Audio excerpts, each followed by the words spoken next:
Number 5 है distinction between sale by sample and sale by description, यानी sale by sample में और cell by description में फ़र्क क्या है। नंबर 1 है in the case of sale by sample if in the bulk small portion of the goods supplied is inferior to the sample the buyer can not reject the goods but can only recover damages. यानी अगर cell by sample है और इसमें small portion जो goods का है जो supply किया गया है बायर को, अगर वो सैंपल से इन्फीरियर है, यानी जो सैंपल में क्वालिटी बताई गई थी उससे इसकी क्वालिटी लो है, इन्फीरियर है, तो इस सूरत में बायर जो है वो गुड्स को रिजेक्ट नहीं कर सकता बल्कि सिर्फ जो है वो डैमेजेस रिकवर कर सकता है। नंबर 2 है in the case of sale by description it is absolutely necessary that the bulk must corresponds with the description.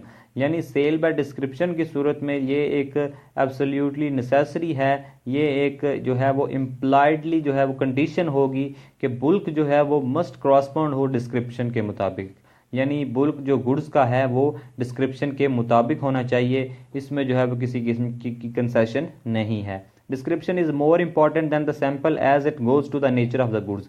Description जो होती है वो सैंपल से ज़्यादा इंपॉर्टेंट होती है क्योंकि ये गुड्स की नेचर के साथ डील करता है, ये गुड्स की नेचर के साथ रिलेट करता है। Sample on the other hand deals more with the quality of the goods, और दूसरी तरफ जो सैंपल है वो गुड्स की क्वालिटी के साथ डील करता है, गुड्स की जो होती है क्वालिटी, उसकी जो मेयार होता है वो उसके साथ रिलेट करता है। तो ये थी हमारी आज की वीडियो। उम्मीद है आपको ये वीडियो पसंद आई होगी। अगर आपको ये वीडियो अच्छी लगे तो इसे लाइक करें, चैनल सब्सक्राइब करें। अल्लाह हाफिज़।